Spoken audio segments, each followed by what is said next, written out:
마태복음 18장 15절로 17절까지. 내 형제가 죄를 범하거든 가서 너와 그 사람과만 상대하여 권고하라.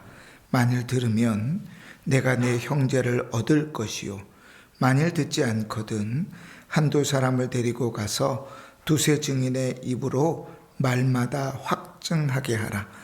만일 그들의 말도 듣지 않거든 교회의 말하고, 교회의 말도 듣지 않거든 이방인과 세리와 같이 여기라. 아멘. 우리 지난주에 이어서 기독 신자의 자유와 양심의 자유에 대해서 좀 나누겠습니다. 그리스도께서 우리를 대속하시고 구속하셔서 구원하셨다 할 때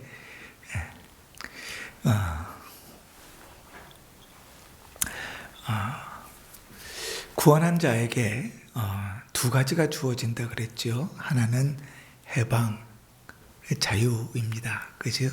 죄와 사망으로부터, 죄책으로부터, 율법으로부터 자유롭게 된다. 더 이상 그것이 우리를 올무잡아서 지옥의 문으로 끌고 가지 못한다. 그랬죠. 그러나 동시에 뭐도 주어진다 그랬어요? 특권도 주어진다 그랬죠. 그죠? 그래서 신자에게 준 특권은 하나님께 자유롭게 나아가는 것, 그리고 순종하는 것이라 그랬습니다. 계속해서 우리가 계속 말씀을 설교를 듣고 배워가면서도 계속 주님은 강조하시는 것은 말씀을 듣고 그 삶 속에 순종하는 것이다. 선택이 아니고 이것은 당연히 해야 되는 특권이면서 의무다. 신앙생활이 취미생활보다도 못해서는 안 됩니다. 그지? 차량 운행 이렇게 돌아서 오면 날씨가 막 햇볕이 찡찡 찌고 더운 여름에도 다들 이 등산들을 가시느라고 배낭을 짊어지고 옷을 다 갖춰 입고 걸어가세요. 그죠? 야, 이 더운데 이 땡볕에 막 선크림 덕지덕지 바르고 산에 가고 싶을까? 근데 그들에게 물어보면 취미생활인데 이게 한 주의 스트레스를 다 푼대요. 근데 우리는 신앙생활도 그들의 취미생활보다도 못하게 할 때가 있어요. 예배 시간도 가볍게 여기고 믿음으로 사는 일들도 쉽지 않죠. 그러니까 신앙이라고는 얘기하는데 취미생활보다도 못한 수준이다. 그러면 안 된다고요. 특권을 받았으면 의무도 행해야 된다. 그럼 정신을 바짝 차리고 살아야 돼요. 잘 듣고 잘 순종해 살려고 애써야 돼요. 그래도 사단은 언제나 우리 앞에 올무를 넣어서 우리를 계속 넘어뜨려요. 지나고 나면 분해요. 속상해요. 그럼 마음이 막 괴로워요. 그래도 그 괴로움에 또 함몰되지 않고 또 일어나서 믿음의 삶들을 걸어가요. 그게 신자라고요. 살아있는 신자. 그치? 그 얘기를 우리 지난주에 했습니다. 오늘은 이제 거기 이어서 두 번째로 뭐를 할 거냐면, 이 자유가 주어지고 의무가 주어졌으니까 우리에게 뭐가 주어진가? 양심이 발동하는데, 이 양심은 우리가 쭉 살펴보면 뭐를 인해서 움직이냐면 말씀을 인해서 움직여요. 그러니까 말씀이 들려지지 않으면 우리 양심은 마치 고장난 것처럼 제 기능을 안 해요. 그래서 신자가 신실하게 살아가고 말씀대로 살아가면 길거리에 침을 퇴 하고 뱉어도 마음이 찔려. 아유, 내 예수 믿는 사람으로서 이래도 되나? 그래요. 그런데 멀어져 가면 예배 시간에 막 졸고 예배 빠지고 막 이래도 별로 문제가 없어요. 마음속에. 왜요? 멀어져 있으니까. 하나님과 멀어져 있으니까. 하나님과 가까이 있으면 작은 것 하나까지도 불편하다고요. 죄는 불편해요. 근데 하나님과 멀어져 있으면 내 삶이 마치 예수 믿지 않는 사람처럼 살아가도 별로 부담감이 없어요. 편안해요. 편안해요. 그럴 수 있어요. 우리 안에 양심이라는 게 있어요. 이 양심은 말씀이 반응하는 거예요. 그럼 이 양심의 주인은 누군가? 우리 첫 번째 줄이 있습니다. 2절에 시작. 하나님만이 인간의 양심의 주인이시다. 누가 주인이라고요? 하나님 주인이라고요. 하나님이 주인이시니까 양심은 뭐에 반응하겠어요? 하나님 말씀에 반응하죠. 당연한 거죠. 그지? 로마서 14장 읽습니다. 시작. 남의 하인을 비판하는 너는 누구냐? 그가 서 있는 것이나 넘어지는 것이 자기 주인에게 있음에 그가 세움을 받으리니 이는 그를 세우시는 권능이 주께 있습니다. 그 주님이 앞에 있다고. 주님 손에 달려 있는 게 그 양심까지도. 그 양심은 어떨 때 반응하는가? 자, 그러므로 있습니다. 시작. 그러므로 사람의 양심은 신앙과 예배의 문제에 있어서 반응한다. 신앙과 예배의 문제에 있어서 양심은 반응하는 거예요. 그러니까 우리가 신앙적으로 살지 않을 때 우리의 양심은 불편해요.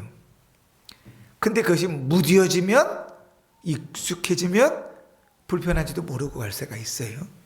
자, 살펴봅시다. 1번 시작. 하나님의 말씀에 위배되거나 거기서 이탈된 인간적인 교리나 계명에서는 벗어날 자유가 있다. 그러므로 우리에게 주어진 양심이 하나님의 말씀과 반대된다. 그지? 그러면 그것을 벗어날 자유가 있다. 제가 늘 그런 얘기 하잖아요. 목사가 교회에서 이상한 이야기 하면 둘 중에 하나예요. 교회를 떠나든지 목사를 내쫓든지. 그거는 교회를 유익하게 하는 게 아니고 하나님을 욕먹이는 거니까 거기에 목숨 거셔야 돼요. 그 외에는 사실 교회를 떠날 이유가 없어요. 목사를 내쫓을 이유가 없어요. 그치? 우리 양심은 어디에 작용하는가? 하나님의 말씀과 반대되는 일들이 이루어질 때 거기서 벗어날 자유가 있다. 그러니까 이단에 있는 그들을 데려와야 돼요. 벗어날 자유가 있어요. 신자라면 그들은 나올 거예요. 믿지 않는 자들, 죄와 사망의 권세 가운데 있는 자들이 주님 택하신 자들이면 돌아올 거예요. 그치? 우리 안에 구원받은 자에게 준 양심의 자유가 있어요. 사도행전 4장 19절을 읽습니다. 시작. 베드로와 요한이 대답하여 이르되 하나님 앞에서 너희의 말을 듣는 것이 하나님의 말씀을 듣는 것보다 옳은가 판단하라. 이게 이제 신자가 세상에서 믿음을 가지고 살아가는 자세이지요. 하나님의 말씀을 듣는가? 사람의 말을 듣는가? 하나님의 음성을 듣는가? 세상의 말을 듣는가? 그치? 근데 우리는 되게 세상의 말을 들으면서 많이 따라가요. 그치? 세상 사람들이 살아가는 게 보편이에요. 그냥 목사가 찾아가서 아무리 신방을 하고 권면을 하고 얘기해도 안 듣는데, 그치? 의사가 그렇게 하면 안 돼요. 혹은 또 어떤 사람이 그렇게 하면 안 돼요. 다 그렇게 안 하잖아요. 이러면 거기에 훅 하고 넘어가요. 희한하죠? 그치? 그러니까 어디에 반응을 해야 되는가? 어디에 반응을 해야 되는가? 자, 2번입니다. 그러므로 시작. 그러므로 양심을 떠난 그런 인간적인 교리를 믿거나 그런 계명을 순종함은 양심의 참 자유를 배반하는 것이다. 그러니 그 세상적인 내용들, 이단적인 사항들, 그것 듣고 따라가는 것, 하나님께서 우리에게 주신 양심을 뭐 하는 거다? 배반하는 거다. 양심의 주인이 누구라 그랬어요? 아까 시작할 때? 누구? 왜 이러세요? 시작할 때 처음 읽었잖아. 양심의 주인 누구라고요? 하나님이시다. 그럼 양심의 주인이 하나님이니까 양심을 배반하는 거면 누구를 배신하는 거예요? 하나님을 배신하는 거예요. 지금 어려운 얘기하는 거 아니야? 이걸 다른 말로 하면 우상 숭배한다 그러는 거예요. 다른 말로 하면 죄 짓는다는 거예요. 그치? 그렇게 풀어놓은 거예요. 성경에 따라서.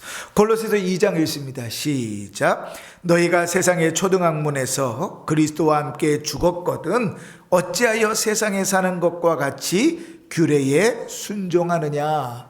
율법을 지켜야 돼. 율법을 지켜야 구원을 얻는 거야. 율법 외에는 구원받을 일이 없어. 할례를 받아야 돼. 그렇게 교회에 들어와서 유대인들이, 율법을 쫓는 자들이 막 유혹한단 말이에요. 예수 믿어 구원받는 게 아니야. 예수 믿어 천국 가는 게 아니야. 막에 꼬셔대죠. 그지? 거기 넘어가지 말라는 거죠.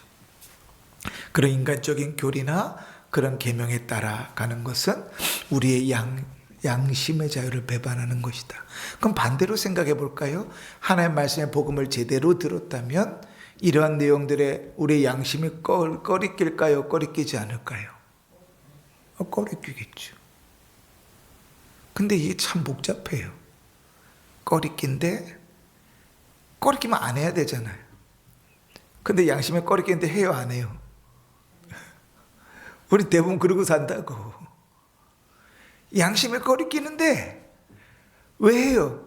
그게 당장에 이득이 있는 것 같고, 그게 당장에 유익한 것 같고, 그게 당장에 나를 살릴 것 같고, 그냥 꺼리끼도 해요. 근데 신자는 그래서는 안 된다는 거예요.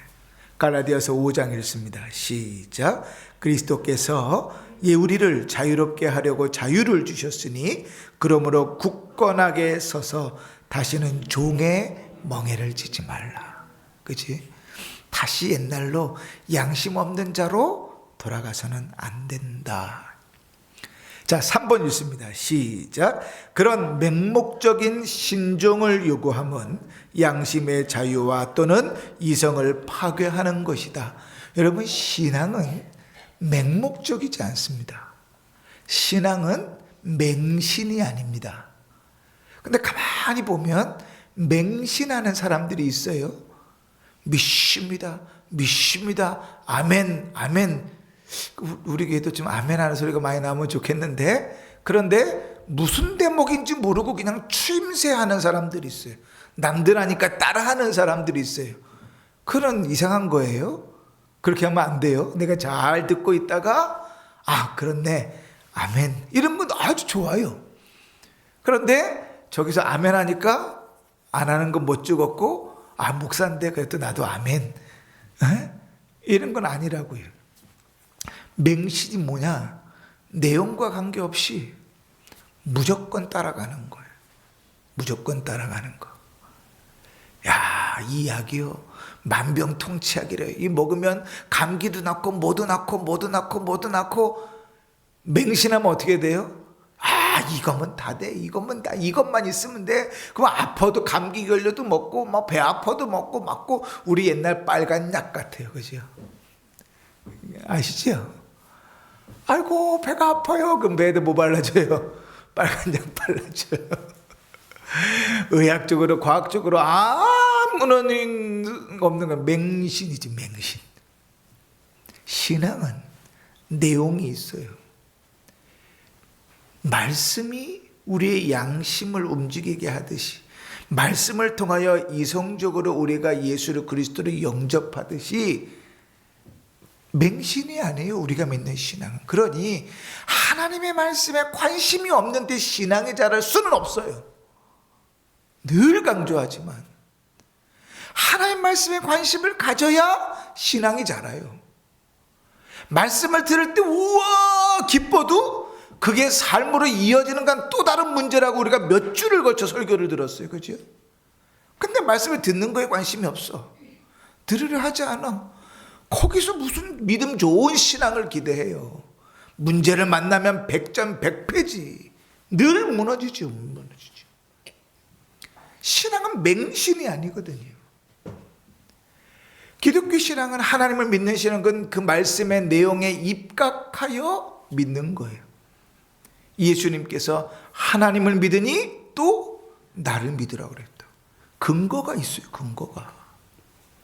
그러니 이런 맹신은 양심의 자유와 이성을 파괴해버리지만, 바른 신앙이 있다면 그것은 우리의 양심을 자극하고 우리가 이성적으로 그 주의 말씀을 분별하여 살아갈 수 있도록 우리를 인도하죠.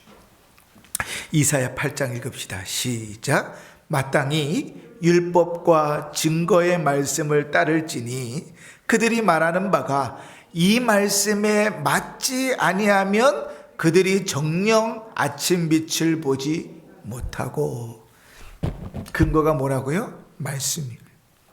사도행전 17장입니다. 베레아에 있는 사람들은 데살로니가에 있는 사람들보다 더 너그러워서 간절한 마음으로 말씀을 받고 이것이 그러한가 하여 날마다 성경을 상고함으로. 베레아 사람들은 뭐라고 표현하냐면 신사적이다. 우리 옛날 성경엔 그래요. 근데 거기에 지금 복음 전하는 사람, 말씀 전하는 사람이 누구냐면 사도 바울이에요. 이 김교훈이하고는 급이 다른 사람이라고요. 신약 성경이 3분의 2를 쓰신 분이라고. 그런데 그가 주의 말씀을 전했는데 베레아 사람들이 뭐 한다고요? 그 말씀이 맞는가 살펴본다고요. 이거는 바울을 의심해서 살펴보는 의미가 아니에요. 무슨 말이면 그 말씀이 정말 그러한가? 그러면 어떻게 살아야 되지? 이런 입장에서 말씀을 살펴보는 거예요. 이게 이제 신자가 보여지는 양심을 가진 자의 반응이라는 거죠. 신앙은 맹신이 아니다. 무조건 믿습니다. 아멘. 이게 신앙이 아니다. 뭘 믿습니까? 전능하사 천지를 지으신 하나님을 내가 믿습니다. 뭘 믿습니까? 그의 아들 우리 주 예수 그리스도를 믿습니다. 뭘 믿습니까? 성령을 믿습니다. 우리 신앙에는 명확한 고백이 있다고요. 그러니까 맹신이 아니라 무조건 추임새로 아멘 아멘 하지 마시라. 그 내용에 동의하시라. 아멘은 동의해요. 헬라어로 나이 그러하다. 히브리어로 아멘 그렇습니다. 그건 동의라고요. 동의. 추임새가 아니고. 3절 있습니다. 시작. 그리스도인의 자유를 구실로 하여 죄를 범하거나 정욕을 따름은 그 자유의 목적을 파멸시키는 행위다. 뭐라고요? 자유롭다고 해서 죄를 범하거나 정욕을 따르는 것은 자유를 주신 그 목적을 파괴하는 것이다. 뭐 우리가 자유로운데요, 내가 고기도 먹을 수 있고 술도 마실 수 있고 우리가 자유로운데요. 감사하게만 먹으면 되죠. 예배에 참석할 수도 있고 예배에 빠질 수도 있고 우리가 자유인인데요. 참 얼마든지 할 수 있죠. 말씀을 따라 살 수도 있고 아니 말씀을 배제하고 살 수도 있고 우리가 자유로운데요. 자유 대한민국에서 그걸 못해요. 예배 시간에 잘 수도 있고 예배 시간에 깰 수도 있고 예배 시간에 앉아서 예배 드릴 수도 있고 예배 시간에 누워서 예배 드릴 수도 있고 자유 대한민국에서 얼마든지 우리는 할 수 있는데요. 아니라고 얘기하는 거예요. 아니라고. 그렇게 신앙생활하면 안 된다고 얘기하는 거예요. 그 뭘 파괴한다고요? 하나님이 우리에게 자유를 주신 목적을 파괴한다고요. 그럼 하나님 우리에게 주신 자유를 왜 주셨는가? 계속 있습니다. 자유의 목적은 원수들의 손에서 구원받은 우리로서 하나님 앞에 거룩함과 의로움으로써 두려움 없이 평생 그를 섬기려는 데 있다. 거룩함과 의로움으로 주를 섬긴다. 그러니까 내가 자유로워서 할 수 있어도 이 하는 것으로 이게 하나님께 영광이 되는가? 그 생각해 봐야 돼. 그지? 한번 신학교에서 그런 논의들이 한 적이 있어요. 아니 예배당에 커피 들고 와서 먹어도 되는가? 예배 드릴 때 커피 들고 와서 먹어도 돼요? 물은 마시잖아요. 먹어도 돼요? 예배 시간에 사탕 먹고 껌 씹어도 돼요? 물은 마시잖아요. 물은. 첨예한 문제지요. 예의의 문제. 예의의 문제. 인간적으로는 앞에 서 있는 목사에 대한 예의, 조금 더 신앙적으로는 하나님에 대한 예의의 문제죠. 아니, 목사님도 물을 마시면서 나한테 껌 씹지 말라 그럽니까? 제가 걸림이 되면 강대생 물 안 올리셔도 돼요. 어떻게 바울이 쓰는 방식. 평생 강대생 물 안 올리셔도 돼요. 내가 걸림이 돼서 그렇게 하신다고 하면. 그건 신앙과 예의의 문제. 그지? 자유를 줬는데 그 자유롭게 행하는 그것이 하나님께 영광이 되고 기쁨인가? 예배 시간에 내가 목이 말려 물을 먹는데 이게 하나님 영광을 가린다. 성도님이 그게 하나님 영광을 그 예배 시간에 그러면 되겠습니까? 그러면 안 먹어야죠. 안 먹어야죠. 우리가 믿음의 삶을 살아가는데 그것이 거룩함과 의로움을 파괴하는 일인가? 아니면 거룩하고 의로우려고 애쓰는 일인가? 우리에게 주어진 자유는 거기에 달려 있는 거라고요. 거기에. 어렵지요. 그치? 예수 믿고 사는 게 알수록 어려워요. 그러나 하나님께서 우리에게 구원하시고 자유를 주신 이유는 거기에 있어요. 이렇게 가르칩니다. 갈라디아서 5장에 형제들아 너희가 자유를 위하여 부르심을 입었으나 그러나 그 자유로 육체의 기회를 삼지 말아라. 베드로전서 2장에 그 자유로 악을 가리는 데 쓰지 말아라. 그럼 뭐예요? 결론은 그 자유가 하나님께 영광이 되는가, 너희를 거룩하고 의롭게 만드는가에 있다고요. 이 정도쯤 되면 제가 어느 날 드라마를 보다가 이제 어르신들 계신데 참 송구한데요. 그런 생각이 들었어요. 드라마에 이제 어른으로 이렇게 나오는 이제 뭐 아이도 있고 뭐 이런 가정들이 있어요. 드라마를 보는데 근데 가만히 보니까 설정이 저보다 어려요. 그 생각해 보니까 제 친구들이 다 이미 대기업에서 전무이사, 부회장, 부사장, 사장 이래요. 아이고 내가 나이가 좀 되고 지위가 됐구나.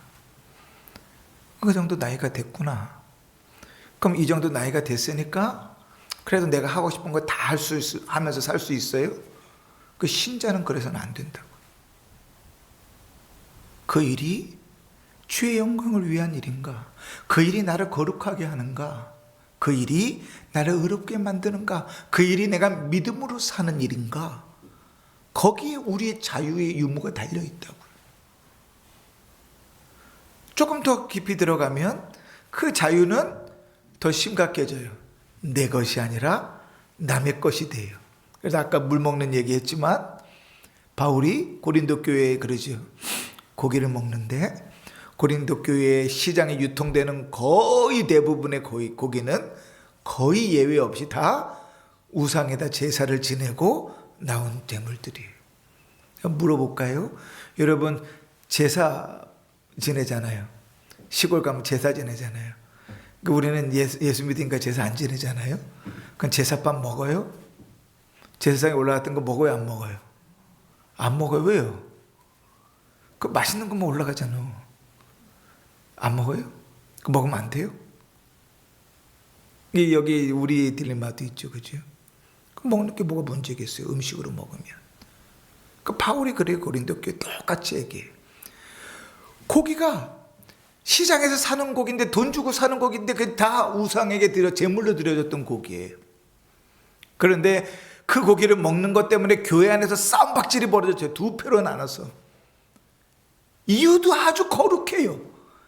그게 신앙이냐 그러고 싸우는 거예요. 한편에서는 이래요. 아니 예수 믿는다는 사람이 집사 권사나 돼가지고 아니 그 제사장에 올라갔던 제물인 거 뻔히 알면서 다 눈 가리고 아웅하기지 제사상에 올라갔던 고기인 줄 알면서 그거 사서 그걸 먹어? 예수 믿는 사람이? 먹으면 안 되지. 맞아요, 틀려요. 그 우리 제사상에 먹으면 안 된다는 분들이죠. 그런데 한편에는 다른 한편에서 뭐야? 아니 하나님 주신 음식 다 감사함으로 먹으면 되지. 예수 그리스도로 말미암아 우리가 죄와 사망으로부터 해방됐는데 더 이상 구약의 율법을 지킬 이유가 없는데 감사함으로 먹으면 저 없다 그러세요. 감사함으로 먹으면 문제가 없지. 그잖아요. 그 바울이 그 두 싸움 박질하는 그 두 그룹을 놓고 이렇게 얘기하는 거예요. 나는 먹어도 문제가 없다. 하나님 주시는 음식 감사함으로 먹을 수 있다. 그러나 교회에서 내가 먹는 것 때문에 저 사람이 시험 되면 난 죽을 때까지 고기 안 먹겠다. 저는 감히 그런 말을 할 수가 없어요. 저는 먹는 즐거움을 많이 갖는 사람이기 때문에 삼겹살 맛있잖아요. 그죠? 항정살 맛있는데 그거를 죽을 때까지 하면 그런 얘기 할 수 없어요. 그런데 바울은 그래요. 왜요? 내 양심은 내 것이기도 하지만 누구의 거예요? 남의 것이에요. 내가 먹는 것 때문에 그가 시험에 들고 하나님을 떠난다 하면 난 죽을 때까지 안 먹겠다. 나는 감사함으로 먹는데 문제가 없는데 얼마든지 먹을 수 있는데 안 먹겠다. 제사 음식으로 비교해 볼까요? 아까 우리 이쪽에 대부분 분들은 제사상에 올라오신 음식 안 먹는다 그러셨어요. 그죠? 근데 전 먹어도 좋아요. 거기 맛있는 게 얼마나 많이 올라가는데요. 떡도 맛있어요. 시루떡도. 그러나 아니 목사가 제사상에 들어간 음식을 먹어? 한 명이라도 성도가 시험에 든다 그러면 죽을 때까지 안 먹는 거예요. 그게 하나님이 우리에게 허락하신 양심이죠. 그냥 가지고 달고 사는 게 아니라 그 양심이 하나님께 영광이 되는가, 나를 거룩하게 하는가, 의롭게 만드는, 그게 우리에게 주신 양심의 자유의 목적이라고. 근데 칼 들었다고 막 휘두르면 돼요? 안 돼요? 안 돼요. 안 돼요. 자유를 주셨다고 내 맘대로 해요. 예배도 드렸다가 예배도 안 드렸다가 믿음으로 살았다가 믿음으로 안 살았다가 내 맘대로. 우리 자유를 주셨는데 나에게. 그건 자유의 목적을 파멸시키는 것이다. 그렇지? 그럼 우리에게 주신 자유를 가지고 우리는 어떻게 살아야 돼요? 눈치 보면서 살아야 돼요. 그죠? 아이고, 내가 이렇게 말하는 거, 이렇게 행동하는 것이 신앙이 없는 사람에게 걸림돌이 되면 안 되겠구나. 여러분, 우리가 예배드리는 모습이 아이들에게 걸림이 되지 않도록 조심하셔야 돼요. 우리가 이미 신앙생활을 몇십 년씩 한 사람들이잖아요. 근데 어린아이들이 자라오는데 우리가 예배드리는 모습 보면서 예배는 저렇게 드려도 되는구나. 그러면 그들은 하나님과 친해질래야 친해질 수가 없어요. 우리가 입으로 100만 마디 예수 얘기를 해봐야 소용없어요. 우리 삶으로 그렇게 증명해냈는데 예배는 쓸데없는 일이다. 예배는 우스운 일이다 이렇게 증명해냈는데 100만 마디 입으로 예수가 소중하다고 얘기해봐야 무슨 소용이 있어요. 그지? 그러니까 우리에게 준 자유는 우리 게 아니라니까요. 남의 것이에요. 남의 것.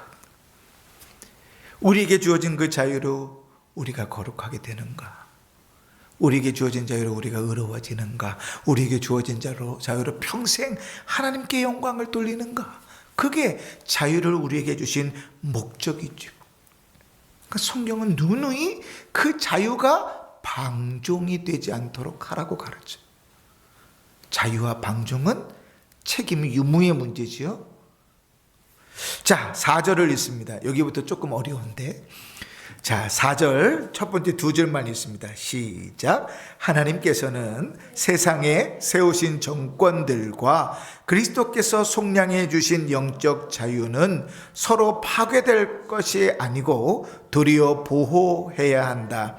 그렇게 되는 것이 하나님의 뜻이다. 저 뒤에 가면 이제 위정자에 대한 부분들이 또 나오기 때문에 이제 결혼, 위정자, 교회와 나라 이렇게 그런 것도 다룰 때 이제 좀 이제 또 다루게 될 터이지만 이제 양심의 자유가 있다 그럴 때 이제 뭐가 문제인가 하면 세상의 정권과 교회의 문제, 이 둘 사이에서 어떻게 할 것이냐. 그지? 여러분, 이런 거 있잖아요. 우리는 별로 그렇게 생각을 안 하지만 우리 아이들은 그런 고민해요. 교회에서 기껏 하나님이 세상을 창조하셨다, 그렇게 기껏 주일마다 가르쳐 놓지만 학교 가면 5일 동안 뭘 배우냐면 다윈이 우리 인류는 진화한다 그랬다를 가르쳐요. 시험 문제 보는데 시험 문제에 진화한다를 답으로 쓰지 않고 창조되었다를 답으로 쓰면 틀려요. 그런 이중적인 세상 속에 우리가 산단 말이에요.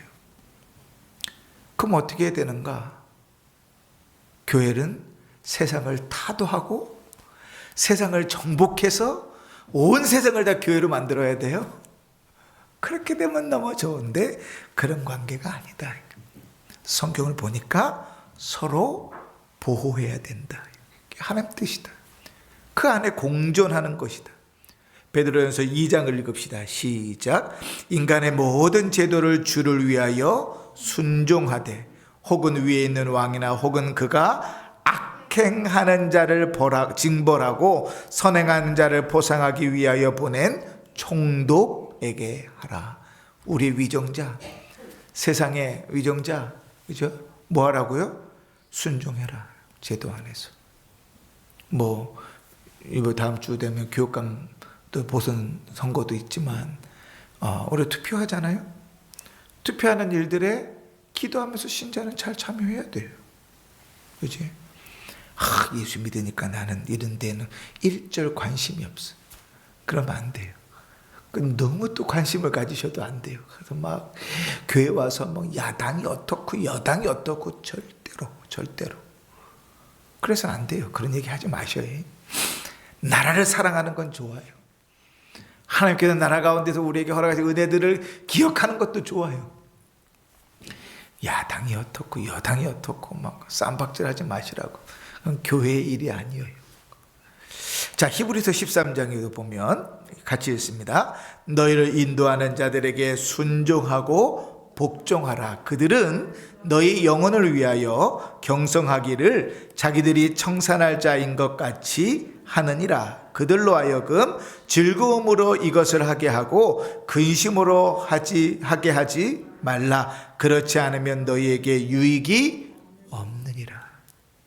그 제도 안에서 교회가 신앙생활을 잘 할 수 있도록 그 일들을 감당하는 거죠. 뒤에 밑에도 2절에도 나오지만 이제 그 일들로 인해서 어떠한 견제를 해야 되는가, 어떠한 자세로 있어야 되는가, 이건 우리에게 주어져 있는 숙제고 고민이에요.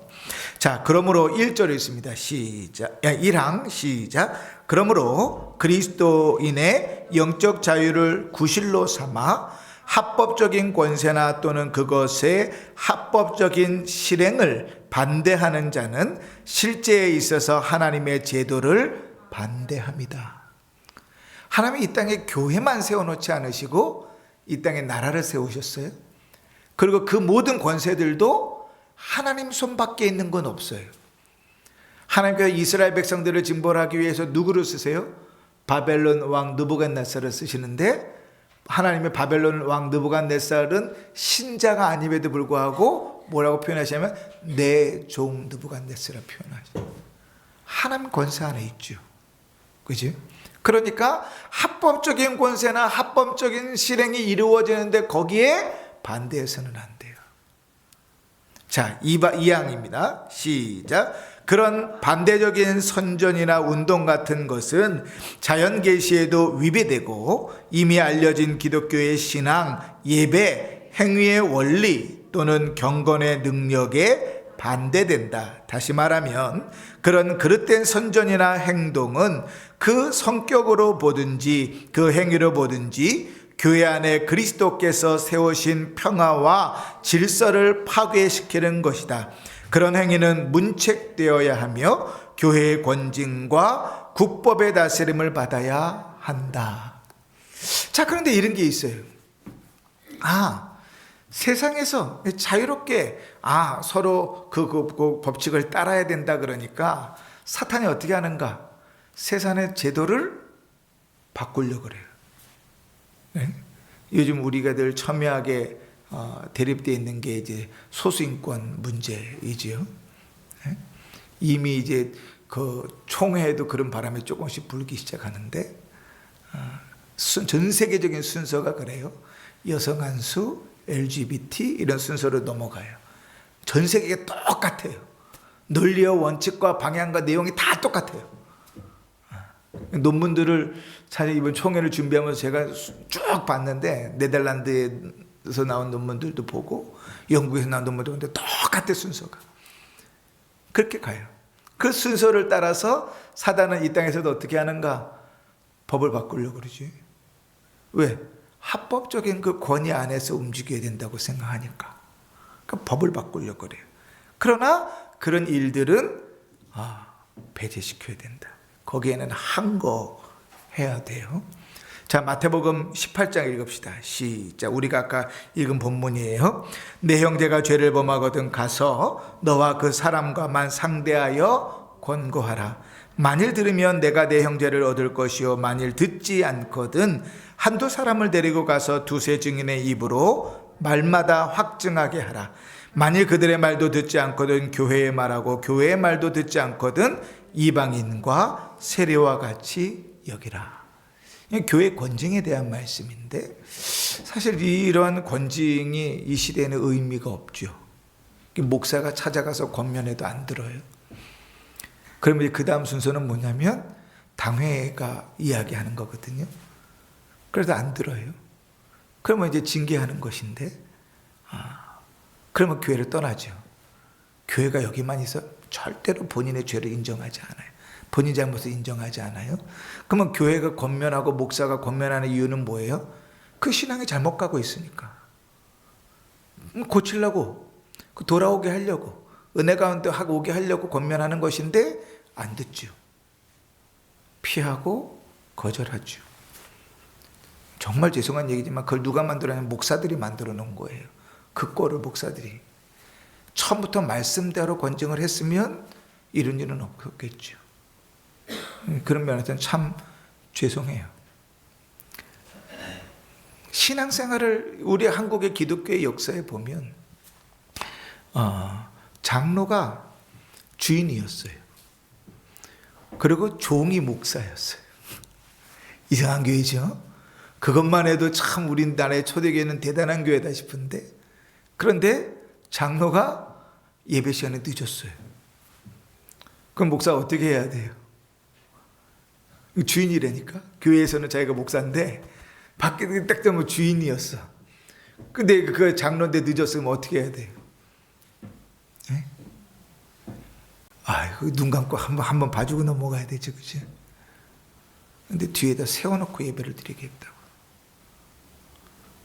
지금은 뒤에 가서 서서 예배 드리라 그래도 안 가죠.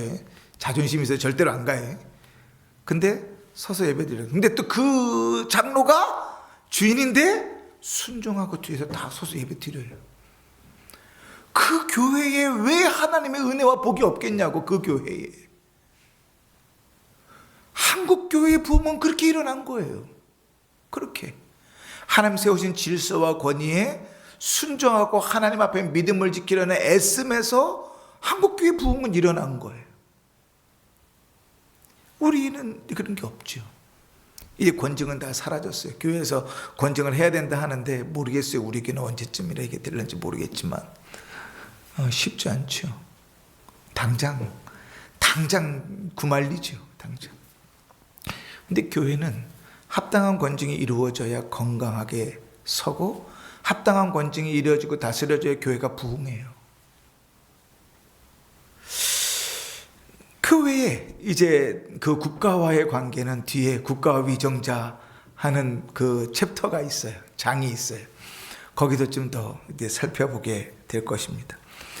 자, 우리가 이제 그 양심의 자유에 대해서 좀 함께 2주 동안 나눴는데 하나님이 주인이신 양심을 우리가 받은 자로서 하나님의 말씀 앞에서 그 양심이 거짓되는 것을 거부하고 그 양심의 자유로 거룩함과 의로움과 평생 주를 섬기는 일들을 힘쓰며 살아야 된다. 우리에게 천국 가는 자유만 주어진 게 아니라 의무가 주어졌던 사실을 꼭 기억하세요. 신자가 믿음으로 살고 열심히 주를 섬기고 거룩하고 의롭게 살려고 하는 것은 당연한 거예요. 당연한 거. 제가 구약 성경 공부하면서 그런 이야기를 좀 했어요. 오른손이 한 일을 뭐가 모르게 해요? 왼손이 모르게 해라. 이게 무슨 의미예요? 오른손이 하는 일을 왼손이 모르게 해라. 그 남몰래 도와줘라. 뭐 이런 얘기일까요? 그지? 뭐 그런 일차적인 의미가 있어요. 근데 오른손이 하는 일이 왼손이 모르게 하는데 이게 지금 착한 일이잖아요. 좋은 일이잖아요. 근데 왜 왼손이 모르게 해요? 요즘은 왼손이 알고 옆에 사람 오른손, 옆에 사람 왼손도 다 알게 해가지고 권장해야지. 그래야 다 하는 거 아니에요. 왜 그렇게 주님 가르치실까요? 그건 당연한 일이니까 그래요. 당연한 일이니까. 이 시대는 당연한 것을 상실한 시대가 돼버렸어요. 벌써 오래전부터. 당연히 해야 될 일이 이제 당연하지 않아요. 그럼 뭐 해야 되냐면 잘했습니다. 박수 쳐주고 칭찬하고 상 줘야 되는 시대가 되어버렸어요. 당연한 일을 하는데. 신앙에 우리가 해야 될 그 당연한 일들을 주님께서 우리에게 양심의 자유를 주셨으니까 잘 감당하며 살아가는 성도들 됐으면 좋겠습니다. 때로는 박수 치는 사람이 없을 수도 있어요. 때로는 칭찬하는 사람이 없을 수도 있어요. 그러나 누구는 알아요? 하나님은 아세요. 그러니 하나님 앞에서 주어진 일들을 감당하며 살 때 하나님께서 우리를 칭찬하시고 그 은혜를 더 풍성하게 하실 줄을 믿습니다. 그런 은혜로 사시기를 주의 이름으로 축원합니다. 아멘. 우리 찬송가 213장 1절, 4절, 5절 찬송하시면서 준비하신 예물 드립니다.